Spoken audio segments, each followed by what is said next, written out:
আসসালামু আলাইকুম everyone, welcome to my channel. আশা করি আপনারা সবাই ভালো আছেন। আমিও আলহামদুলিল্লাহ অনেক ভালো আছি। আজকে একটি নতুন ভিডিও নিয়ে এসেছি। আমার হাবি আমেরিকা চলে যাবে। সো আমেরিকা যাওয়ার আগে আমি তাকে একটু প্যাম্পার করার জন্য নিচ থেকে আজকে ভাবলাম একটু রান্না বান্না করি। আমি তার জন্য সবসময় রান্না করি, বাট আজকে আসলে কি বলবো, কোনটা খারাপ, হুট করে চলে যাচ্ছে। তারপরেও আপনারা দোয়া করবেন আমার হাবির জন্য, যাতে ও ভালো একটা পজিশন ক্রিয়েট করতে পারে। যে কাজের জন্য যাচ্ছে আল্লাহ যেন তাকে নেক হায়াত দান করেন, সব ভালোভাবে কাজ করতে পারে এবং আমরা ফিউচারে যাতে যা যা চাই তা যেন অ্যাভেল করতে পারি। তাছাড়াও আল্লাহর কাছে সবসময় দোয়া করি আল্লাহ প্রত্যেকটা মানুষকে ভালো রাখুক। এই সিচুয়েশনে আসলে আল্লাহর কাছে এটাই দোয়া, সবাই সুস্থ থাকুক, ভালো থাকুক। তো তার জন্য রান্নাবান্না করছিলাম। এক পর্যায়ে হালকা পাতলা একটু ভিডিও নিলাম, যেহেতু অনেকগুলো আইটেম করা হয়েছে, সবগুলোর তো ভিডিও নেওয়া পসিবল না। আর যেদিন আমি রান্নাবান্না করছি ওদিনও তার ওই দিনই ছিল তার ফ্লাইট। আর যেহেতু করোনা সিচুয়েশন, করোনা নেগেটিভ আসতে হবে, একটা মাথায় অনেক টেনশন কাজ করছিল। সেই সিচুয়েশনে রান্নাবান্না করেছি, দেন লাগেজ সব কিছু রেডি করেছি। আসলে আমি ভয়েস দেওয়ার সময় আমার এতটা খারাপ লাগছিল এই সিচুয়েশনটা মনে করলে, আমি আসলে সেটা বোঝাতে পারবো না। তো যাই হোক, তো পেঁয়াজটাকে আমি একটু বেরেস্তার মতো করে নিচ্ছি, আর এর মধ্যে গরম মশলা যা যা লাগে সেসব দিয়ে দিয়েছি, তেজপাতা, দারচিনি, গোলমরিচ, লবঙ্গ, এবং এর মধ্যে মাংসটা দিয়ে আমি একটু মিক্স আপ করে ভেজে নিচ্ছি, কারণ এতে করে একটা সুন্দর একটা ভাজনার ফ্লেভার আসবে। আমার প্যাটার্ন রান্নার এরকম, আমি যখন বিফ রান্না করি, আমি জানি না কার রান্নার প্যাটার্ন কীরকম, বাট আমার কাছে এটা ভালো লাগে। আমি ভাবলাম আমি আপনাদের সাথে একটু শেয়ার করি আমার রান্নার প্যাটার্নটা। এভাবে আমি একটু মিক্স করে নিচ্ছি যাতে করে খুব সুন্দর ফ্লেভার আসে। এর মধ্যে এখন একে একে আদা, রসুন, জিরা এবং হলুদ, মরিচ, ধনিয়া সব কিছু দিয়ে দিচ্ছি। আপনারা মশলা দেখেই বুঝতে পারছেন আই গেস আমি কি মশলা দিচ্ছি, কারণ সবাই তো বুঝে জেনারেলি গরুর মাংসে কি মশলা লাগে। তাছাড়াও আমি এক্সট্রা করে জয়ফল গুঁড়া দিয়েছি এবং জয়ত্রীটা আমি আস্ত দিয়েছি, কারণ আমার সময় ছিল না। আসলে হাবি যেহেতু চলে যাবে, আমার বেশ কিছু প্যাকিং বাদ ছিল। তো যেহেতু আমরা সাডেনলি আসলে এরকম একটা সিচুয়েশন হয়েছে, যেহেতু এখন যদি না যায় তাহলে আবার করোনার জন্য আটকা পড়ে যাবে, বিভিন্ন ঝামেলা। অলরেডি অনেকগুলো এয়ারলাইন্স বন্ধ, যেহেতু ইউএসএতে ট্রানজিট পড়ে। ট্রানজিটে তো আসলে এমিরেটস বা টার্কিশ সব কিছুই আপাতত অফ আছে, এবং বিভিন্ন ঝামেলার জন্য আসলে আমাদের হাতে খুবই কম সময় ছিল। টিকিটটাও খুবই ফাস্ট কাটা লেগেছে, যে কারণে আসলে আমরা কোনো কিছু সেভাবে গুছানোর সময় পাইনি। তো আমি আসলে রান্না করছিলাম আর দৌড়াদৌড়ি করছিলাম যে কিভাবে কি করব, খুবই টেনসড ছিলাম। আসলে আমি জানি না সাডেনলি কিভাবে আল্লাহ সব কিছু ম্যানেজ করেছে।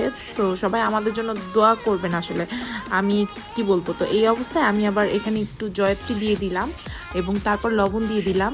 আমি লবণটা ফার্স্টে দিইনি, এখন আমি দিয়ে দিচ্ছি। তো দিয়ে আমি আবার এটাকে একটু মিক্স আপ করবো। মিক্স আপ করে দেন আমি এটাকে ওয়েট করব যে ভালোভাবে যাতে এটা ভুনা হয়ে যায়। মাংস হতে হতে আমি আরেক সাইডে রাইসটা রান্না করা শুরু করে দিয়েছি, এবং রাইস অলরেডি ভুনা হয়েও গিয়েছে অনেকটা। তো এখন ফাইনালি কিছু কাঁচামরিচ দিয়ে দিলাম, এবং এর সাথে আমি একটু কেওড়া জল মিক্সড আপ করবো।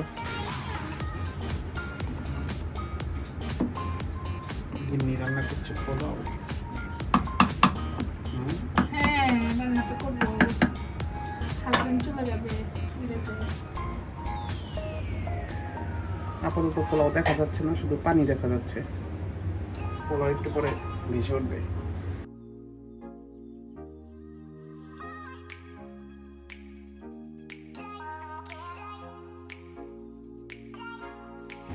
এই তো পোলাও কি দিচ্ছে একটু একটু করে।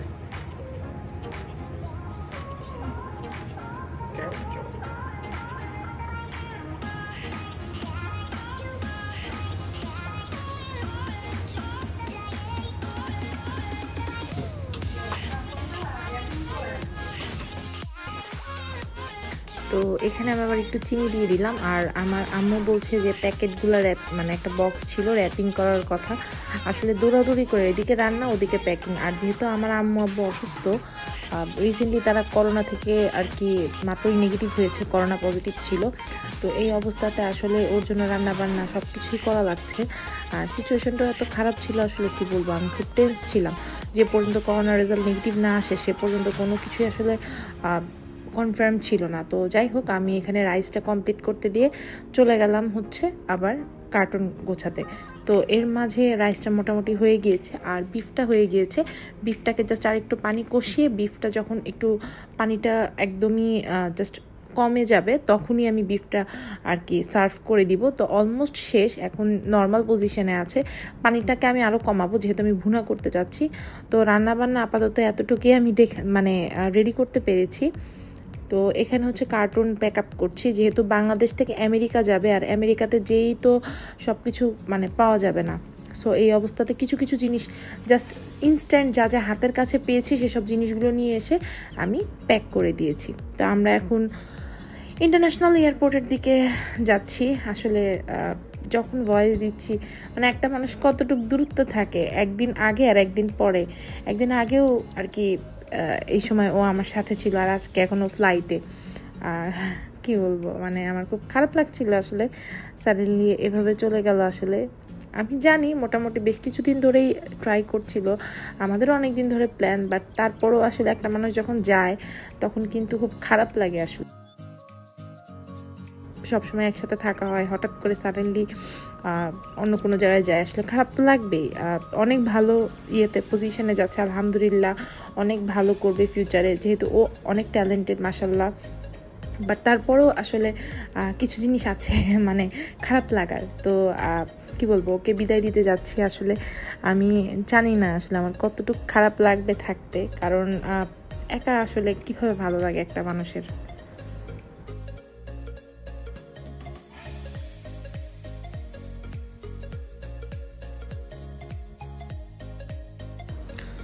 এই তো এইভাবে দেখতে দেখতে সময়টা শেষ হয়ে গেল এবং ওর হচ্ছে ফ্লাইটের সময় হয়ে গেল এবং আমরা ওকে সি অফ করলাম লাস্ট ফিউ মিনিটস আর কি।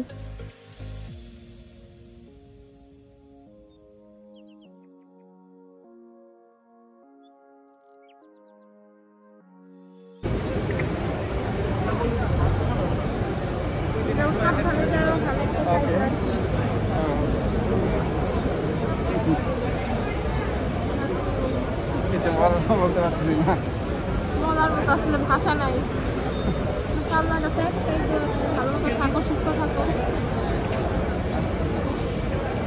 তুমিও থাকবে।